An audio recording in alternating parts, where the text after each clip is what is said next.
Bonjour à chacun d'entre vous. En venant ici ce matin, je me suis rappelé d'une bonne leçon spirituelle. Et il y a 2 semaines, je crois, le dimanche après-midi, je suis allé enseigner à l'église de la Trinité, à l'église réformée de la Trinité à Montréal. Et là aussi, le Seigneur m'a rappelé une bonne leçon.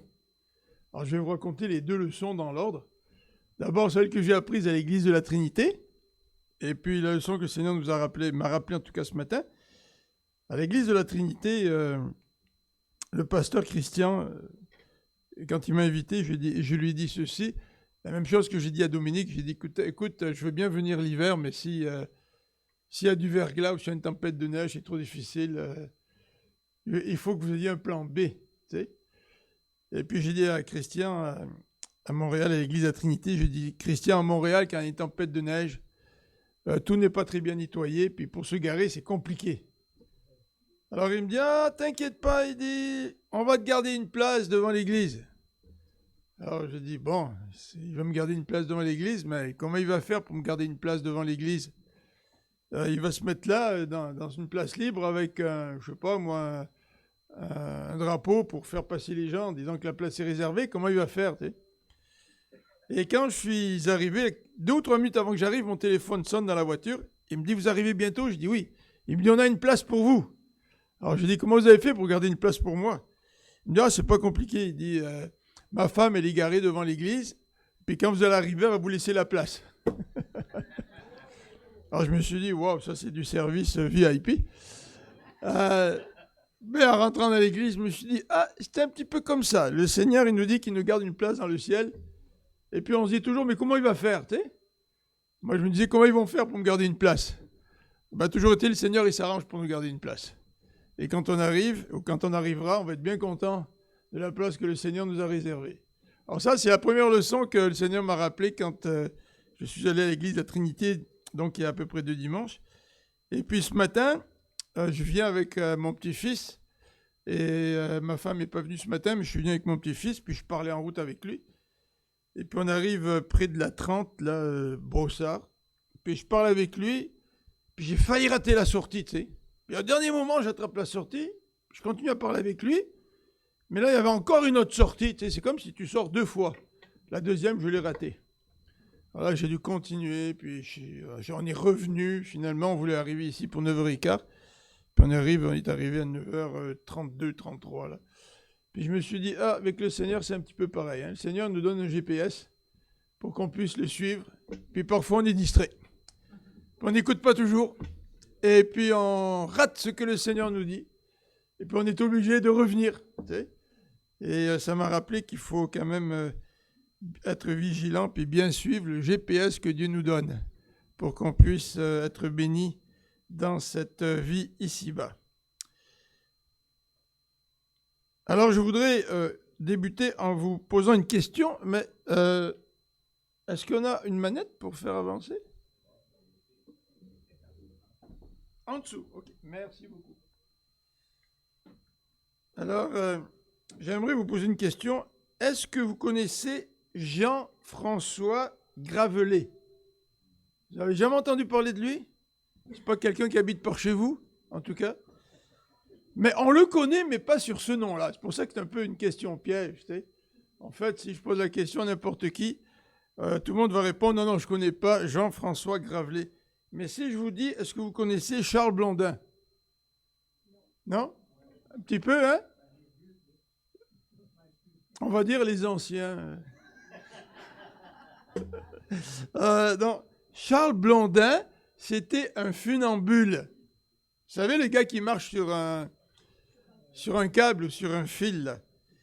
Et ce gars-là, il est né le 28 février 1824, donc ça fait un petit bout. Et il est mort le 19 février 97. Et ce gars-là, il est resté connu dans l'histoire parce qu'il a relevé un défi extraordinaire. Il a traversé les chutes du Niagara sur un câble. Et comme funambuliste, il est resté connu pour cela. Mais non seulement il a traversé les chutes du Niagara sur un câble. C'est impressionnant quand même, les chutes du Niagara. Mais il l'a fait plusieurs fois. Il l'a fait 17 fois. Bon, peut-être après une fois, je vais arrêter, tu sais. Mais lui, il l'a fait 17 fois. Et vous voyez sur l'image, non seulement il l'a fait 17 fois, mais il a posé la question aux gens qui faisaient partie de la foule et qui le regardaient à chaque fois. Il leur a dit, qui est-ce qui a foi en moi? Est-ce que vous croyez vraiment que je peux traverser? Oui, oui, pas de problème, tu peux traverser. On le sait, tu l'as fait une fois, tu l'as fait deux fois, tu l'as fait plusieurs fois. Tu peux traverser les chutes du Niagara sur le fil, sur le câble. Alors, vous voyez, il a dit, bon, mais écoutez, si vous avez vraiment confiance que je peux traverser les chutes du Niagara, ben, je vais le faire avec quelqu'un sur mon dos. Alors, il n'y avait personne qui voulait se porter volontaire. Tout le monde avait la foi qu'il allait traverser, mais personne ne croyait qu'il allait traverser en portant une autre personne sur son dos. Et il a dû porter son manager. Je ne sais pas si... vous savez que les managers, ils prennent des risques, hein, financiers. Mais là, le gars, il a peut-être pris un gros risque. En tout cas, le manager, il est allé sur son dos, puis ils ont traversé les chutes du Niagara. Vous vous rendez compte? En d'autres termes, cette illustration nous montre bien une leçon spirituelle. Est-ce qu'on a une foi qui nous engage avec le Seigneur? Ou est-ce que nous avons une foi théorique? Oui, oui, je crois en Jésus. Mais ça s'arrête là. Mais est-ce qu'on croit que le Seigneur, il est venu pour que nous puissions avoir le pardon de nos fautes, pour nous ouvrir la porte du ciel, afin que nous puissions être pour l'éternité avec le Seigneur? Alors, il y a une différence entre une foi intellectuelle, oh oui, je crois, tu sais, et une foi pratique. Ce qui fait que notre foi se voit dans le quotidien. Ce manager-là, il avait la foi en son poulain, en quelque sorte, en Charles Blondin. Et quand Charles Blondin a lancé le défi à la foule, vous croyez que je peux traverser? Si vous le croyez, exercez votre confiance. Je vous prends sur mon dos pour traverser ensemble. Personne ne voulait traverser avec lui. Mais le manager, il a exercé sa foi. Alors ce matin, je voudrais regarder avec vous un texte qui nous parle de foi dans les psaumes, au chapitre 27e psaume. Un très très beau psaume. Vous savez que dans l'Ancien Testament, dans les psaumes, nous retrouvons toutes sortes de psaumes, des psaumes messianiques, des psaumes de repentance, des psaumes de la nature, des psaumes de louange, des psaumes d'imprécation, mais aussi on retrouve des psaumes de foi, de confiance, qui expriment la foi de l'auteur en Dieu. Et c'est ce que nous allons lire au chapitre 27. C'est peut-être un des psaumes les plus connus du psautier. Bien sûr, il y a le psaume 23, il y en a d'autres aussi, le psaume 1, mais le psaume 27, c'est un des psaumes les plus connus. Alors, je lis dans la Bible de Second, la nouvelle édition de Genève. De David, l'Éternel est ma lumière et mon salut, de qui aurais-je crainte? L'Éternel est le soutien de ma vie, de qui aurais-je peur? Quand des méchants s'avancent contre moi pour dévorer ma chair, ce sont mes persécuteurs et mes ennemis qui chancellent et qui tombent.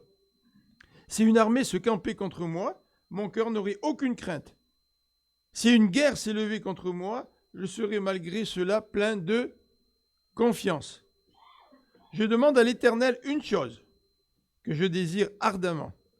Je voudrais habiter toute ma vie dans la maison de l'Éternel, pour contempler la magnificence de l'Éternel et pour admirer son temple.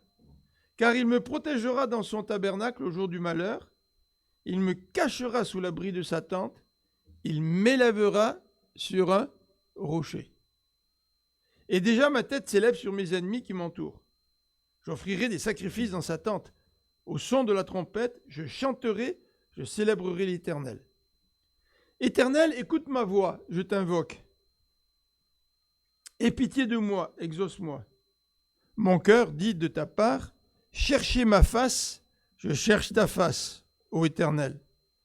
Ne me cache point ta face. Ne repousse pas avec colère ton serviteur. Tu es mon secours, ne me laisse pas, ne m'abandonne pas, Dieu de mon salut. Car mon père et ma mère m'abandonnent, mais l'Éternel me recueillera.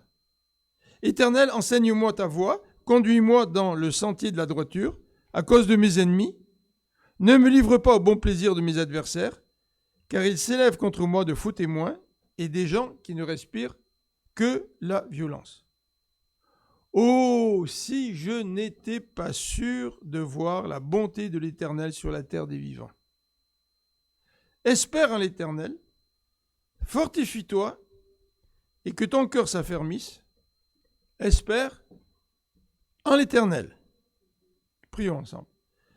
Seigneur notre Dieu, merci pour ce beau texte de confiance, de foi envers toi.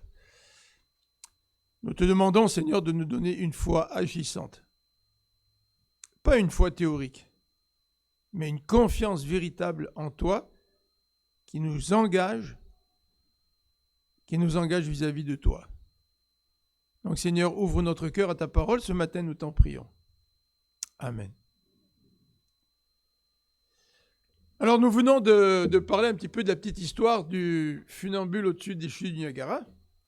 Ce monsieur Blondin, Charles Blondin, en fait, si vous avez fait dans le passé de l'évangélisation, dans un passé lointain, n'est-ce pas, un petit pamphlet a été écrit justement en utilisant cet épisode de Monsieur Blondin qui traversait Niagara pour présenter ce que c'était que la foi, pour présenter la foi. Donc, vous voyez, c'est pas moi qui l'ai inventé. Ça trahit un petit peu, on va dire, mon expérience chrétienne. Voilà. Hein? On ne dira pas que je suis trop vieux. En introduction, je voudrais souligner la structure de ce psaume. Ce psaume est construit de la façon suivante. Vous avez d'abord dans les versets 1 à 3 un texte qui nous parle de la confiance de David dans le Seigneur. On va le regarder ensemble. C'est vraiment une confiance pratique dans des circonstances très difficiles. Ensuite, vous avez deux prières dans le psaume. La première prière exprime le désir de David dans les versets 4 à 6. David va dire que son désir, c'est d'habiter toute sa vie dans la maison de l'Éternel. C'est ça son désir. Il a soif d'être en communion avec Dieu. Ensuite, vous avez une deuxième prière dans les versets 7 à 12. Vous savez que le psalmiste, il ne présente pas un idéal là où tout va toujours très bien, la vie est en rose, etc. Non, il a confiance en Dieu, mais en même temps, ce n'est pas toujours facile. Et dans sa deuxième prière, David exprime ses craintes. Autant on peut avoir la foi, la confiance en Dieu, mais souvent notre cœur est aussi affecté par nos craintes, n'est-ce pas? Donc ce n'est pas parce qu'on est fidèle à Dieu qu'automatiquement on devient un chrétien hyper spirituel, on n'a jamais aucun problème, on n'a jamais aucune crainte, tout nous passe à 6 pieds au-dessus de la tête, c'est pas vrai. Le Seigneur, dans le jardin de Gethsémani, il a souffert, il a même dit, si c'est possible, éloigne cette coupe de moi.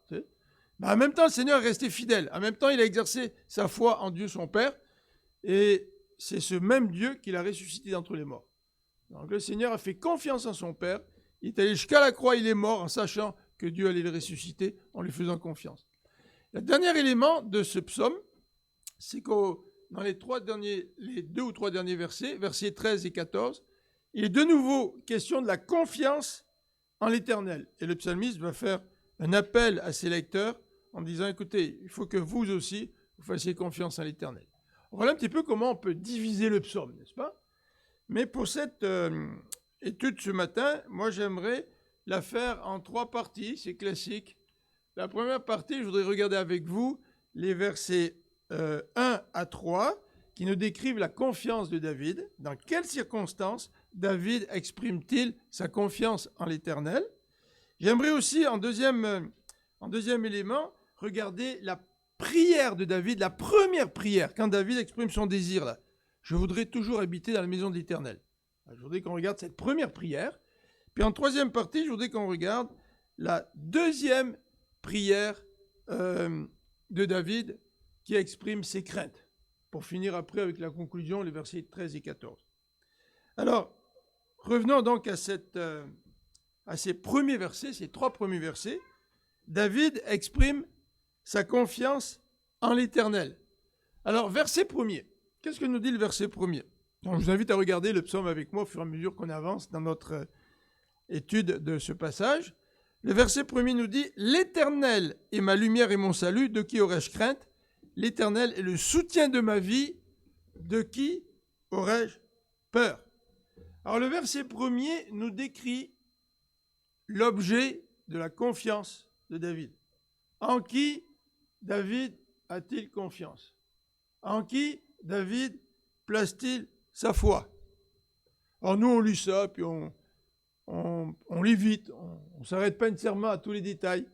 Mais regardez, le verset nous pose la question, de qui aurais-je crainte? De qui aurais-je peur? Parce que je mets ma confiance en l'Éternel.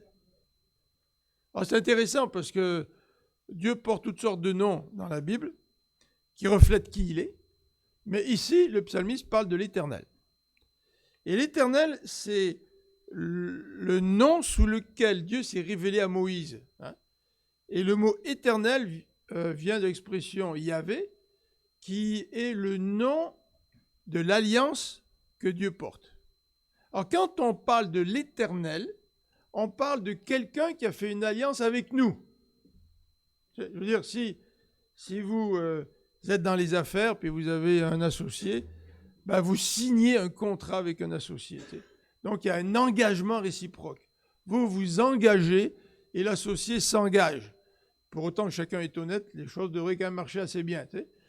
Mais Dieu, dans ses rapports avec l'être humain, s'est engagé. Et c'est ce que reflète ce mot éternel, ce nom éternel. C'est le Dieu de l'alliance. Dieu s'est engagé envers nous en faisant une alliance. C'est comme dans un mariage. Le mariage, c'est une alliance. Ce n'est pas une alliance privée, cachée. C'est une alliance qui est publique. Ça veut dire que je m'engage à te soutenir, je m'engage à t'aimer, je m'engage envers toi. Tu sais. Il y a une prise de position officielle. Et Dieu, quand il s'engage avec l'être humain, il veut s'engager de manière officielle. Tu sais.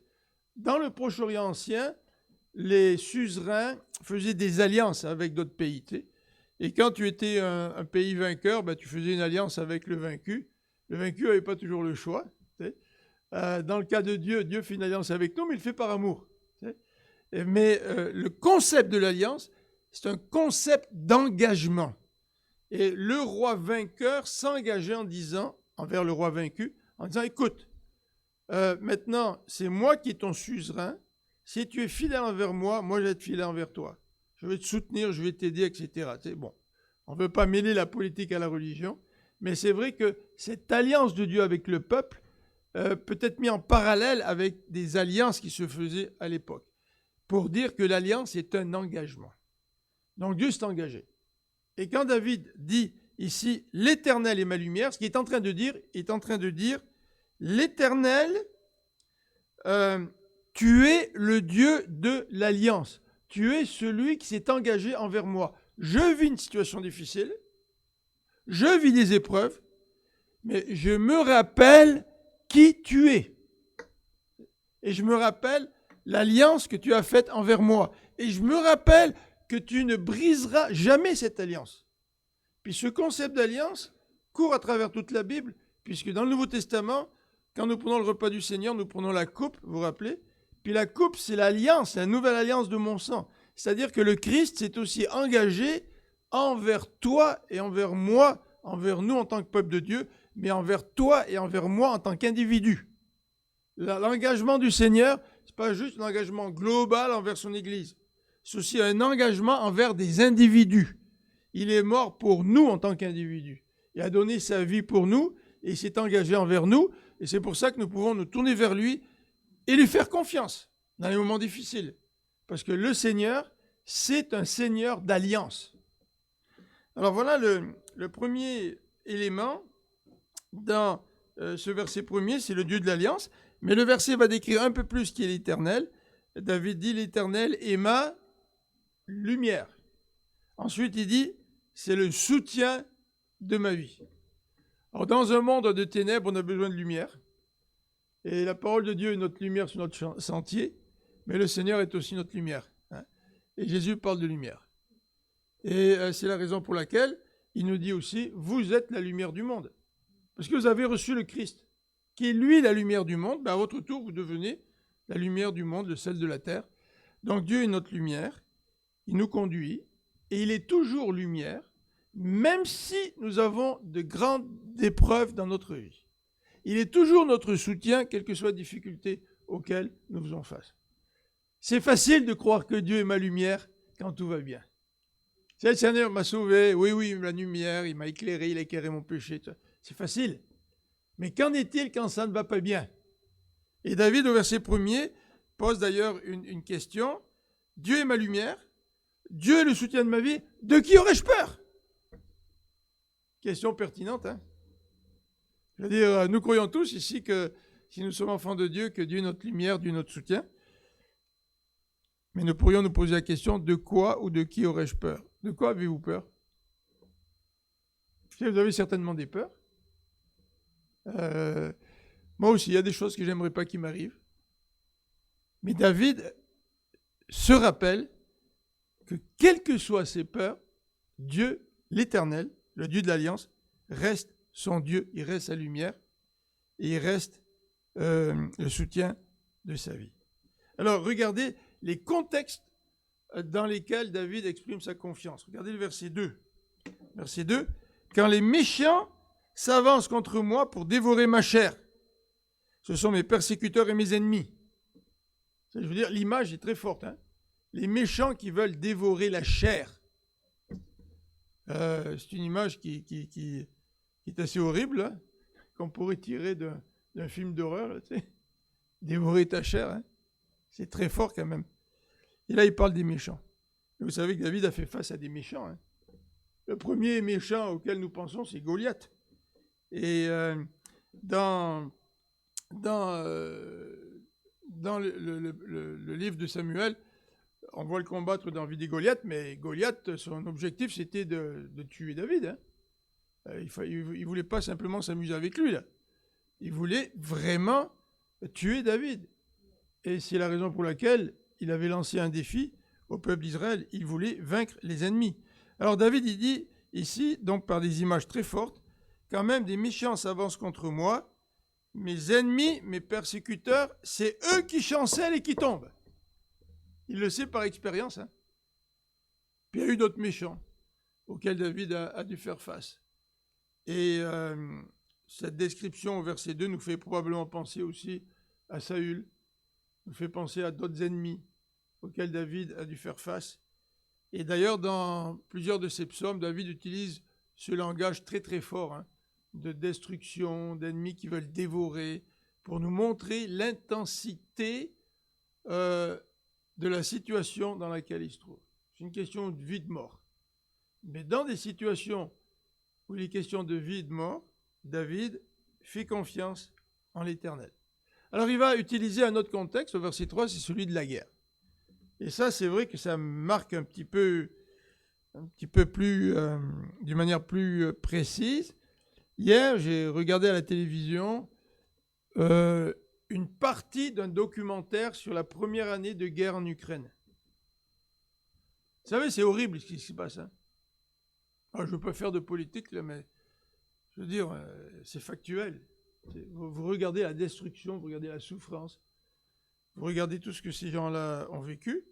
Il n'y a pas que d'ailleurs, hein. Il y a bien d'autres situations dans le monde hein, qui sont terribles. On parle plus peut-être de l'Ukraine ou d'Israël là, et de la bande de Gaza, mais c'est absolument terrible ce qu'on voit à la télévision. Là. Moi, je suis sûr qu'on se retrouverait en Ukraine ou dans la bande de Gaza actuellement, je suis certain qu'on en vomirait. T'sais. Là, on le voit à la télé, c'est comme si c'est un peu abstrait. T'sais. On a vu des films de la fin du monde où on voit des ruines, tout ça. T'sais. Puis on voit à peu près les mêmes images de l'Ukraine, de Gaza, mais qui là correspondent à une réalité, c'est plus un film. Là, t'sais. Et puis, ça nous affecte, ouais, mais si nous, on était là-dedans. Et puis, dans ce documentaire, j'entendais le témoignage d'un gars qui a survécu à un peloton d'exécution. Tu sais. Le gars raconte son témoignage. En tout cas, c'est vraiment horrible. Et là, David, ici, nous parle d'un contexte de guerre. Il dit, dans la deuxième partie du verset, au début du verset 3, « C'est une armée se camper contre moi. Mon cœur n'aurait aucune crainte. » Moi, si j'avais vécu à Kiev, là, ou à Kiev, lorsque les Russes ont attaqué, tu sais. Puis que la colonne russe est arrivée, là. Puis que l'objectif, c'était vraiment de prendre la capitale, tu sais. Est-ce que j'aurais pu dire, comme David, si une armée se campait contre moi, mon cœur n'aurait aucune crainte. Tu sais, si je vivais dans la bande de Gaza, puis que j'étais déporté, et puis que les bâtiments étaient tout détruits, tu sais, des morts et des blessés par milliers, tu sais, est-ce que je pourrais dire, mon cœur n'aurait aucune crainte? Est-ce que David est inconscient ou quoi? Non, David, c'est un militaire. C'est un gars de terrain. Il dit pas n'importe quoi, David, là. Tu sais? Et le verset 3 est extrêmement fort. Si une guerre s'est levée contre moi, je serai malgré cela plein de confiance. Et au début de la guerre, je pensais souvent aux chrétiens qui peut-être se cachaient dans le métro de Kiev pour se protéger des bombardements. Puis je me dis, comment les chrétiens réagissent? Comment est-ce que moi je réagirais? En fait, à l'église, notre nouveau pasteur, le pasteur Eduardo, il était en contact avec un pasteur ukrainien qui avait fait ses études avec lui au Brésil. Notre pasteur vient du Brésil. Et il a pris contact avec ce pasteur-là pour voir comment ça allait. Tu sais. Comment est-ce que les chrétiens réagiraient? Et j'ai lu des témoignages dans le journal Christianity Today de chrétiens qui chantaient, qui priaient dans le sous-sol du métro, alors que les bombes pleuvaient. Tu sais. Certainement, quelque part, là, il faut qu'il y ait un miracle. Il faut qu'il y ait un miracle pour vivre ce que David est en train de vivre, est en train d'écrire dans ce psaume. Malgré la guerre, je reste plein de confiance. Vous savez que David a fait face à Saül.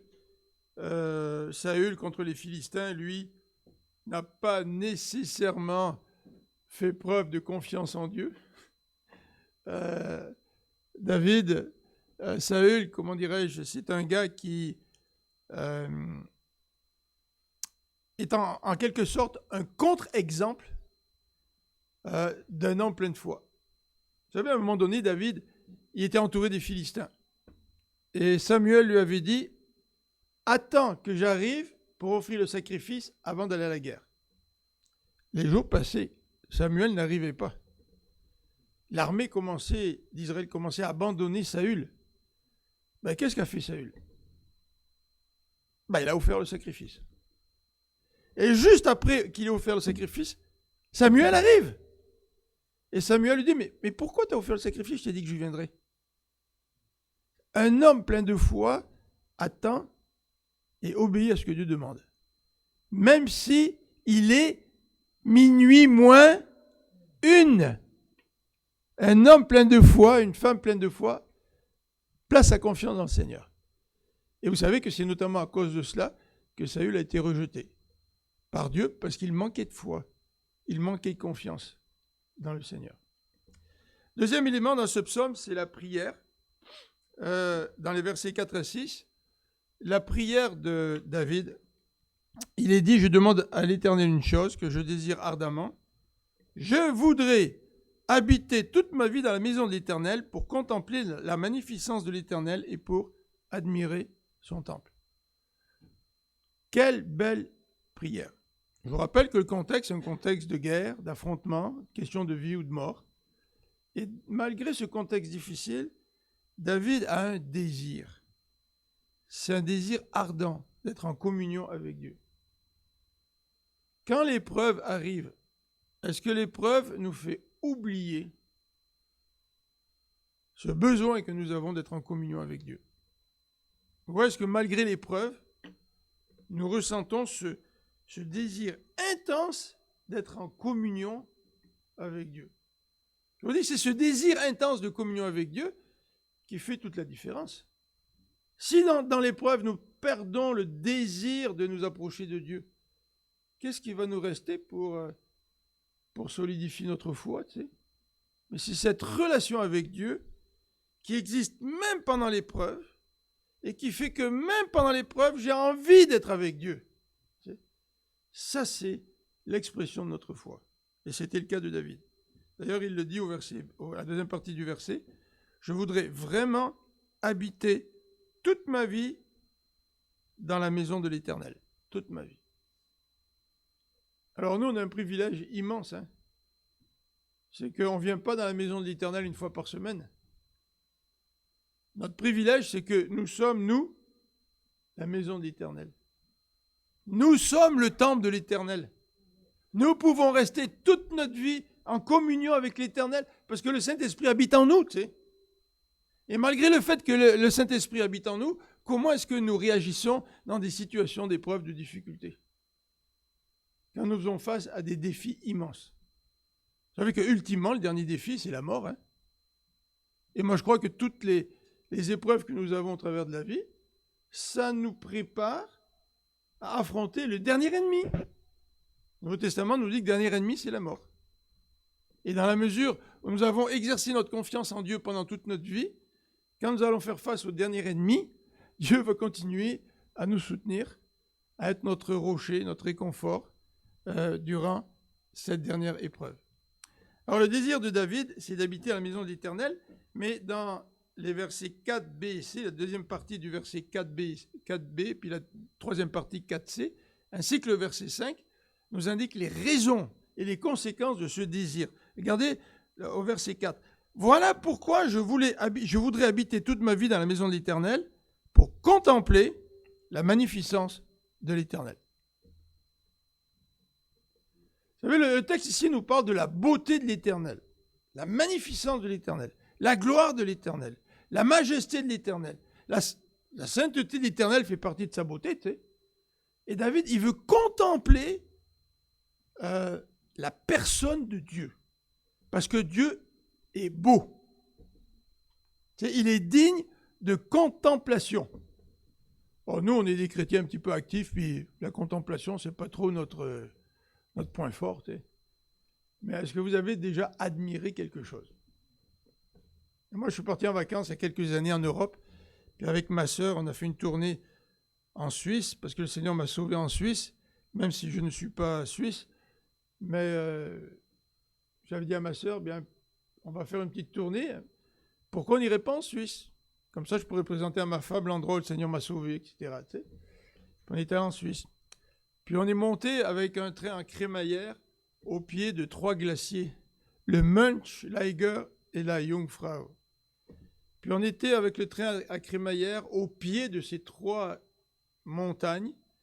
Puis une des montagnes, elle était vraiment à pic. Mais c'était à pic là pendant des centaines de mètres. Là, tu sais. Puis nous, on était en bas, dans la station, puis tu voyais cette paroi de la montagne à pic. Tu sais. Je me disais, ça devrait être tout un défi là, pour des grimpeurs d'escalader tout ça. Là. Mais moi, j'étais là devant ces glaciers, puis j'étais en admiration. Tu sais. Je veux dire, la nature est extraordinaire. Tu sais.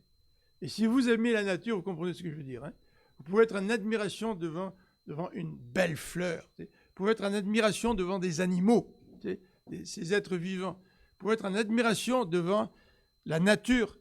Mais la nature reflète le Créateur. Est-ce que vous êtes en admiration devant Dieu? Tu sais, quand on est en amour, on est en admiration. Hein? En québécois, on dit qu'on a les yeux dans la graisse de bine. Tu sais. On est en amour. Tu sais. On admire l'autre. Parfois même, on idéalise l'autre. Ça, c'est un autre problème. Mais est-ce que vraiment nous sommes dans l'admiration devant la personne de Dieu? Et la louange nous aide. La louange nous aide à manifester notre admiration devant la personne de Dieu. C'est pour ça que la Bible nous encourage à louer Dieu. Parce qu'elle nous apprend à manifester notre admiration devant Dieu. Et David veut admirer Dieu dans son temple. Et nous, aujourd'hui, nous pouvons admirer Dieu quotidiennement, à chaque instant de notre vie, parce que nous sommes le temple du Seigneur. Quel privilège. Et vous voyez, dans ce verset 5, il est question des conséquences de l'admiration de Dieu. Vous savez, quand on est en amour et puis qu'on admire notre fiancé ou notre fiancée, là, Et puis, on est en admiration devant eux. Ça produit quelque chose dans notre cœur, là. Ça produit une paix, ça produit une joie. Il y a des fruits à cette admiration-là. Mais imaginez-vous les fruits dans notre vie quand on admire Dieu. C'est quand on admire Dieu, ça veut dire qu'on le reconnaît tel qu'il est. Et quand tu reconnais qui Dieu est, à un moment donné, ça fait grandir ta foi. Regardez au verset 5, Dieu me protégera dans son tabernacle au jour du malheur. Et pourquoi David a cette conviction-là? Parce qu'il admire Dieu. Il comprend qui est Dieu dans sa lumière. Dieu est lumière, nous dit le début du psaume. Il comprend davantage que Dieu le soutient de sa vie. Il admire pour cela. Et parce qu'il admire pour cela, il a confiance.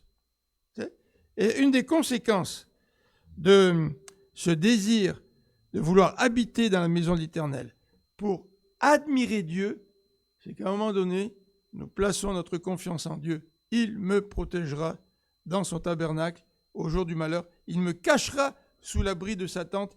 Il m'élèvera sur un rocher. Quelle confiance! La conséquence de l'admiration qu'on a pour Dieu, c'est la conviction de sa protection et du fait que Dieu va nous élever au-dessus de nos ennemis. Il m'élèvera sur un rocher. Regardez ensuite au verset 6. Au verset 6, nous voyons l'effet immédiat de la prière. Il n'utilise plus le futur. Regardez au verset 5. Il m'élèvera. Il me cachera. Il me protégera. Oh, et ça, c'est ce que Dieu va faire pour moi. Mais là, il a tellement confiance à Dieu, au verset 6, que déjà, sa tête s'élève sur ses ennemis qui m'entourent. Déjà, dans l'épreuve, là, même si Dieu ne l'a pas complètement délivré de l'épreuve encore, déjà, il y a cette expérience de la main du Dieu sauveur qui intervient déjà, tu sais. Même si la délivrance de Dieu n'est pas encore complètement faite, là, mais lui, c'est comme, il le ressent même au moment présent, où il adore son Dieu, où il admire la grandeur de son Dieu. Il considère déjà qu'il s'élève au-dessus de ses ennemis.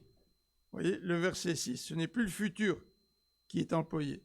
Et c'est la raison pour laquelle, à la fin du verset 6, il nous dit ceci, « Je vais m'engager à louer l'Éternel. » Verset 6b, « J'offrirai des sacrifices dans sa tente, au son de la trompette, je chanterai, je célébrerai l'Éternel. » Voyez-vous toutes ces expressions qui sortent David du contexte dans lequel il se trouve. Déjà, David a une autre perspective de son expérience, une autre perspective de son malheur et de ses épreuves. Troisième élément dans ce psaume, la deuxième prière que David exprime. Regardez dans les versets 7 à 12. On va la regarder rapidement. Verset 7. « Éternel, écoute ma voix, je t'invoque, aie pitié de moi et exauce-moi. » Verset 11. « Éternel, conduis-moi dans le sentier de la droiture à cause de mes ennemis. Enseigne-moi ta voie. » Alors dans cette deuxième prière, David exprime ses craintes. David exprime sa crainte. Et il crie vers l'Éternel. Il implore la grâce de Dieu au verset 7. C'est vrai que si j'ai confiance à Dieu, c'est vrai que dans l'épreuve, je peux louer Dieu, je peux admirer Dieu. N'empêche que la réalité quand même, est quand même là, tu sais. Et David crie à l'Éternel, « Écoute ma voix, je t'invoque. » Invoquer, ça vient de invocare en latin, ça veut dire « je crie ». Hein? C'est une prière intense. Je crie à toi, aie pitié de moi et exauce-moi. Il implore la grâce de Dieu au verset 7. Et au verset 11, il implore aussi sa direction. Le verset 11, « Éternel, enseigne-moi ta voie, conduis-moi dans le sentier de la droiture à cause de mes ennemis. » Vous savez que les ennemis, ça peut nous faire détourner du droit chemin. Hein? Et David, il crie à Dieu. Il dit, écoute Seigneur, moi je veux rester dans le droit chemin là. À cause de mes ennemis, c'est pas facile. Là. Je pourrais me détourner à droite et à gauche. L'épreuve pourrait me faire dévier. Mais non, David a ce désir profond d'être conduit dans le sentier de la droiture. Vous savez, souvent, quand on a des difficultés, du stress dans notre vie, des défis, qu'est-ce qu'on fait? On essaye de fuir le stress. On veut trouver des moyens d'éviter ce stress pour peut-être, je ne sais pas, relaxer. Et souvent, les moyens qu'on utilise ne sont pas des moyens légitimes. Ce n'est pas une très très bonne idée de boire, par exemple, pour oublier ton malheur. C'est pour éviter de sombrer dans le découragement. Quand vous faites face à des épreuves, à du stress, est-ce que vous utilisez des substituts pour essayer de relaxer, d'oublier les défis, les difficultés? Ou est-ce que vous dites à Dieu, Seigneur, je ne veux pas que mes épreuves me détournent de toi. Je veux rester dans le droit chemin. Mais pour ce faire, j'ai besoin que tu me conduises. Donc Seigneur, dit David, conduis-moi dans le sentier de la droiture. Verset 8, dans cette deuxième prière, au verset 8, il recherche l'Éternel. Vous voyez, il y a un paradoxe, c'est que toute sa vie, il voudrait rester en présence de l'Éternel, mais il sait très bien que la tente de la rencontre, ou le temple en tout cas, ou l'endroit où était l'arche, c'était pas chez lui, là, tu sais. Il fallait qu'il y aille. Là. Pour lui, là, être en présence de Dieu, c'est aller près de l'arche. Tu sais. Pour nous, être en présence de Dieu, c'est continuellement vivre en communion avec Dieu, puisque nous sommes le temple du Saint-Esprit. Mais vous voyez, malgré ce désir, David, il crie à Dieu au verset 8, parce qu'il recherche l'Éternel. Verset 8, « Mon cœur dit de ta part, cherchez ma face, je cherche ta face, ô Éternel. » David, il se parle à lui-même. David, il se parle de la part de Dieu. C'est comme si David se disait, écoute bien David, là, Dieu te demande de chercher sa face. Et là, David se répond lui-même, oui, je veux chercher ta face, Seigneur. Et c'est comme si, à l'intérieur de David, il y a un discours pour l'encourager à être en communion avec Dieu. Alors, je ne sais pas si vous avez ce discours-là dans votre tête lorsque vous êtes tenté, lorsque vous avez des difficultés. Ah non, Philippe, là, tu ne dois pas céder à la tentation, là. Non, Seigneur, je ne céderai pas à la tentation. Tu sais. C'est comme si le Saint-Esprit te parle, tu sais, au travers de la parole. Il te parle. Et comment est-ce que tu réponds à ce que le Saint-Esprit te dit dans les difficultés et dans les épreuves? Donc ici, c'est un encouragement à chercher l'Éternel dans la première partie du verset 8. Et c'est aussi une réponse de David. Oui, je veux chercher ta face. Est-ce que tu veux chercher la face de Dieu dans les difficultés, les défis, les épreuves de ta vie? Est-ce que consciemment, malgré la souffrance, tu dis à Dieu, oui, je veux chercher ta face? Dans les versets 9, 10 et 12, nous avons l'expression de la peur de David, mais aussi de sa confiance. Regardez au verset 9 et 12. Ne me cache point ta face, ne repousse pas avec colère ton serviteur. Tu es mon secours, ne me laisse pas. Ne m'abandonne pas, Dieu de mon salut. Car mon père et ma mère m'abandonnent, mais l'Éternel me recueillera. Vous savez, une des peurs de David, c'est que Dieu se cache. C'est que Dieu l'abandonne. Probablement à cause de son péché. Il ne développe pas dans le psaume, mais souvent quand Dieu abandonne, temporairement en tout cas, ses enfants, c'est pour les laisser vivre les conséquences de leur péché. Tu sais. Et David, lui, il ne veut pas que Dieu l'abandonne. Pour lui, c'est sa plus grande peur. C'est étrange parce que dans ce psaume, on aurait pu dire, il aurait pu écrire, « Seigneur, ne me livre pas aux armées, ne me livre pas à mes ennemis.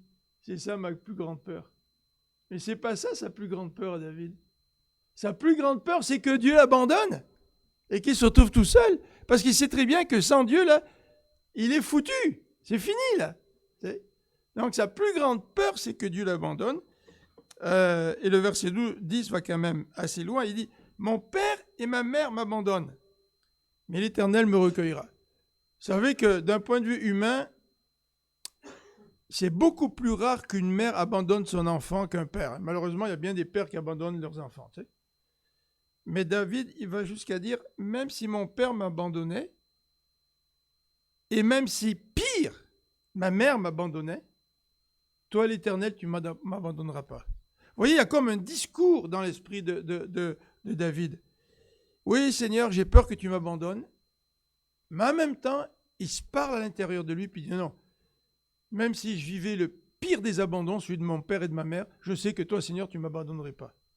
Voyez-vous, il y a comme un discours dans le cœur, dans l'esprit de David, qui fait que David s'auto-encourage en quelque sorte en utilisant les vérités bibliques. Je ne sais pas si vous faites ça quand vous êtes tenté. Tu sais. Vous rappelez les textes bibliques, écoutez ce que le Saint-Esprit vous dit et vous encouragez vous-même à persévérer dans la marche chrétienne. Comment ils font ceux qui sont persécutés et qui n'ont pas le soutien des frères et des sœurs? Comment ils font pour rester fidèles? Ben, je crois qu'ils vivent la même expérience que David.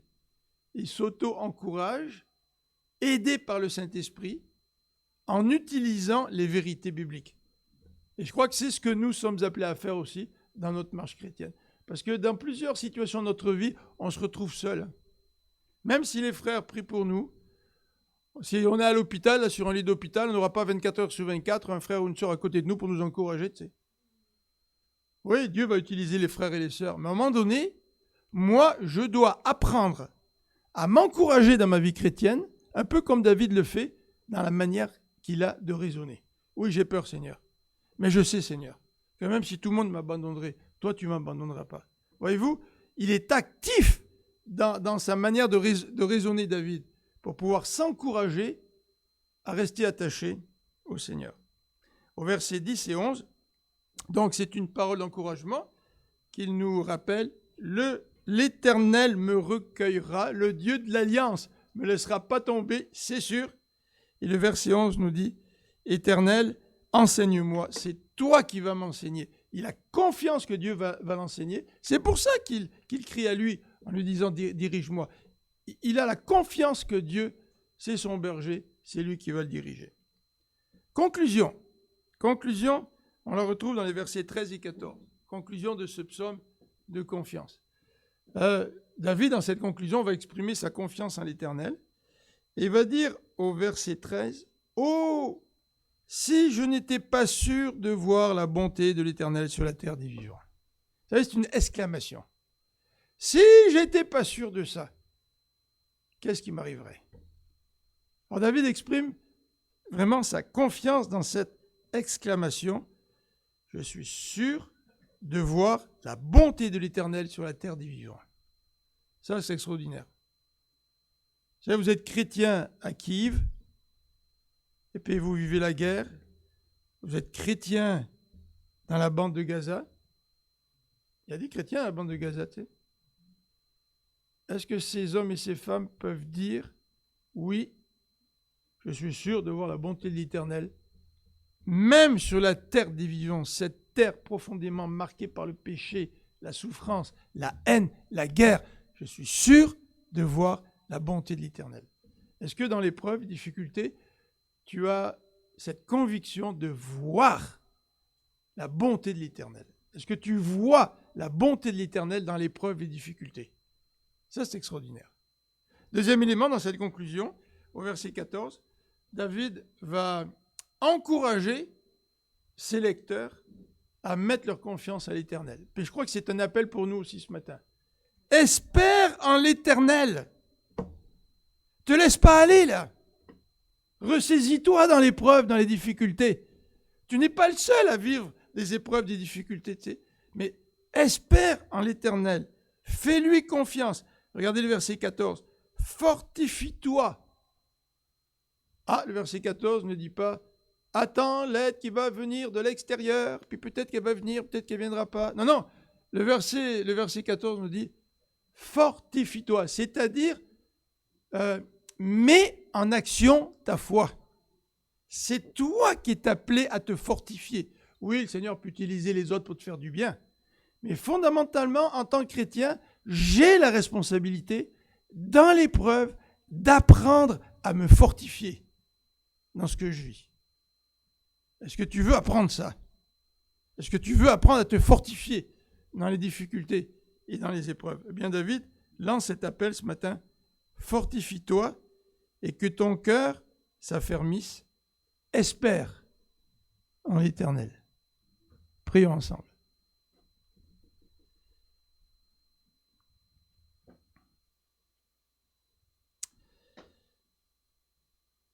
Seigneur, c'est fantastique de regarder ce que des gens peuvent faire parce qu'ils ont foi en toi. Ça devait être toute une expérience de voir M. Blondin traverser les chutes du Niagara sur ce fil, sur ce câble tendu d'une rive à l'autre. Tout le monde pouvait être dans l'admiration. Mais personne ne voulait traverser en montant sur le dos de cet homme. Seigneur, que nous n'ayons pas ce genre de foi-là. Une foi théorique. Mais qu'au contraire, Seigneur, nous puissions avoir une foi pratique en toi. Que dans les épreuves et les difficultés, tu puisses nous apprendre à nous fortifier en toi. Merci pour ce beau psaume 27 qui nous montre le chemin de l'exercice de notre confiance dans notre Dieu qui a établi une alliance avec chacun de ses enfants. Seigneur, fortifie notre foi, nous t'en prions. Amen.